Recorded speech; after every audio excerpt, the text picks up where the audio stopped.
I've waited a long time for this moment, my little green friend. Huh? Welcome to 5 Points of Articulation. The 5 points I articulate are packaging, presentation, posability, playability, and price. I'm Jason, and this week, to celebrate the long-awaited release of Ghostbusters Afterlife, we're gonna have some very special Ghostbusters reviews.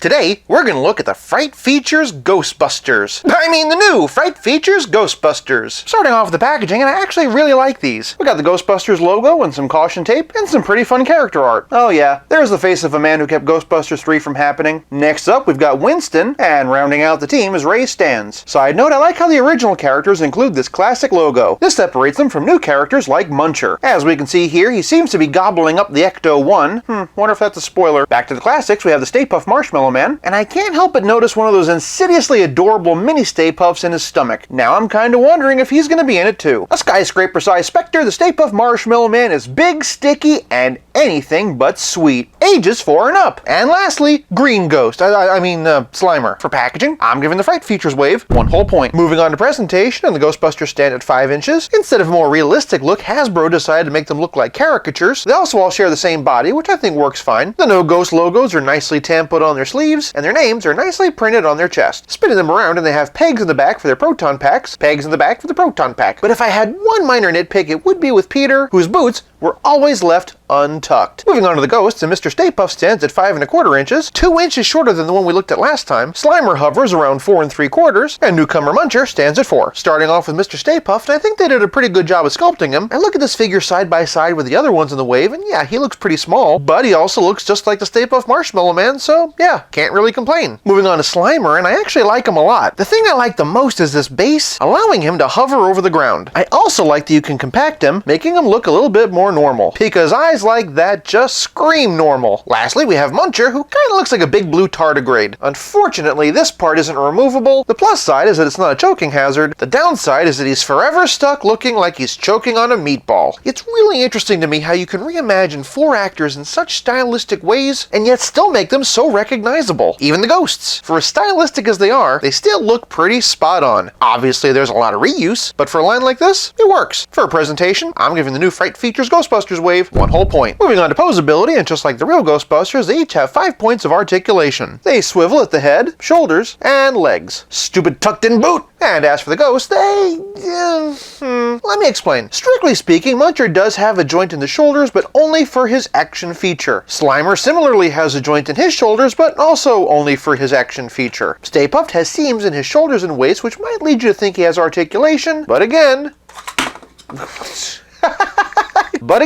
it's actually just for his action feature. That said, the head does spin around, so there's that. Still, a little extra would have been appreciated. Take, for example, this Galaxy of Adventures Darth Vader. Extra arm articulation helps him to hold his lightsaber better. As we'll see during playability, that's something that would really help. And then there's the Ghosts, who have no posability at all. That said, this is a line for kids and not collectors, but for posability, I'm giving the Fright Features Ghostbusters 1/2 point. Moving on to playability, and just like the real Ghostbusters, these new figures come with a proton pack and a ghost. Again, they plug in like so. The Neutrona one slots onto this little peg. The hose is nice and soft, and they did a great job of detailing the pack. Unfortunately, the lack of arm articulation makes them hold it pretty awkwardly. Say what you will, but at least the real Ghostbusters could hold them straight. Moving on to their ghost accessories, and I'm just gonna get this out of the way. I don't like them. Strictly speaking, they're actually only 2 ghost sculpts, just painted differently. This one doesn't look half bad, and when you push the button, this happens. I guess that's kind of creepy. But then you look at the other one and they didn't even bother to paint the face. Inside's okay though. Moving on to these two, and neither of them have any outward paint detailing. Push the button on this one and all I'm saying is if this were the 80s, they definitely would have called it the Flasher Ghost. The other one is the same but yellow and pink. But for as disappointing as the little ghosts are, the big ones are a completely different story. Starting with Stay Puft, and he does this. Let's see that again. I love all the gooey detail, and again, the mini puffs kind of make me wonder if we're not going to see this in the new movie. Who knows? Maybe this isn't at a scale. Maybe all the mini puffs will mush together to make one man-sized one. Moving on to Slimer, and he has a button on his back. Push the button and blah! And being the new kid on the block, Muncher gets 2 action features. Pull his arm back and he kinda spits out that ball. Puh. And if you spin him around, you'll see he has 2 buttons on his keister. One of them pushes out this fire hydrant, and the other one pushes out this stop sign. But if all of that wasn't enough, this wave comes with its own Ecto-1. Not much at the top except for the logo and some caution tape, bigger logo on one side, legal on the other, and some product shots and features on the back. Hopefully I like it at least as much as this kid. Sliding around, this one seems like a little bit more of a project, but that's what the instructions are for. Step 1, attach the chair to the door. Check. Also, fun fact, there's a proton pack riveted right in. Step 2, attach the gunner chair to this thing. And check. Step 3, attach the other door. Nothing to it. Step 4, oh, okay, I think I got it. Yeah, there you go. Step 5, we're putting the hatch on the back. Simple enough. Step 6, we're putting the top on. And they just click into place. Step 7 is the fins. And there we go. Step 8, well, that's not going anywhere. Oh, and by the way, I accidentally combined 8 and 9. Moving on. I hate this part. Alright, there's no divots this time, so whatever it is going to be perfectly fine. That's the stuff. Easy peasy. And as long as I'm back here, come on, Mr. License Plate. License plate 2, light number 1, light number 2, light number 3, and light number 4.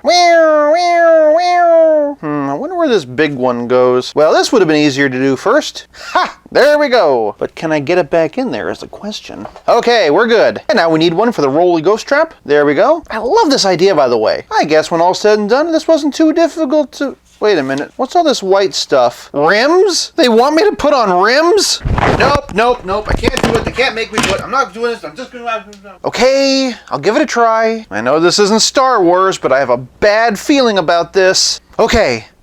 1 down. The Lord is my shepherd, I shall not want. Yay! But then there's these. Well, that's not gonna bug me at all. The important thing is it's done. Well, that wasn't such a chore, now was it? Yes it was. Still, it is pretty awesome. For one thing, the gunner seat swings out. It also does this. It also has a blaster at the top. Unfortunately, the driver's side door doesn't open, but you can get someone in the driver's seat as long as you shimmy him in through the passenger side. For a comparison, here it is with the Ecto-1 from the real Ghostbusters. It'll always have a very special place in my heart, but I can't deny that this one is pretty cool and does a solid job of recreating what we saw in the film. And since it's been a great year for retro vehicles, here it is with the Adam West Batmobile. For an Egon comparison, here he is in between the real Ghostbusters and the Plasma series. Here's Peter Venkman. At least the Plasma series got it right. Next up, we've got Ray, and last but not least, Winston. And for those who are interested, here's a proton pack comparison. For anyone hoping to swap parts, unfortunately the pegs do not match. I suppose you could use the Plasma series pack, but I honestly don't think this really works. But what definitely works are the other Plasma series accessories, even the particle beam pegs right on. On that subject, you can also use them for the real Ghostbusters. For a 5-inch comparison, here's a Ghostbuster with Galaxy of Adventure Darth Vader, the Batman, and Spider-Man. For a ghostly comparison, here's Slimer, new and old, and here's a Stay Puft Marshmallow Man, which looks more like a Mommy and Me catalog. Here are the new ghosts with some classic ones from the real Ghostbusters, and yeah, I think they all work pretty well. Conversely, they'll work fine with your new Ghostbusters too. Not to be confused with, Ghostbusters 2. Just for giggles, here they are with an alien from Lanyard Toys. Here they are with the Stay Puft Marshmallow Man from the real Ghostbusters, and yeah, I gotta admit I do like this better. For a relative scale comparison, here they are with Pizza Spidey and the Spectacular Spider-Man, and as always, here they are with Stealth Iron Man. As a kid, the real Ghostbusters was one of my favorite toy lines, but there was always something I wanted that it never gave me: movie versions of the characters. And with the added bonus of being able to mix and match accessories from the Plasma series, someone put a lot of thought and a lot of love into this line. For playability, I'm giving the Fright Features wave 1 whole point. The Fright Features figures are only $10 each, and the Ecto-1 is only $25. This line is fun, affordable, and a great complement to your other Ghostbusters figures. For price, I'm giving the Fright Features Ghostbusters 1 whole point for a grand total of 4.5 out of 5. To see my look at the Kenner-style Real Ghostbusters Classics, click here, and stay tuned for my look at the Plasma Series Ghostbusters Afterlife wave later this week. Thanks so much for watching. I'll be back again real soon, but until then, play nice and have fun.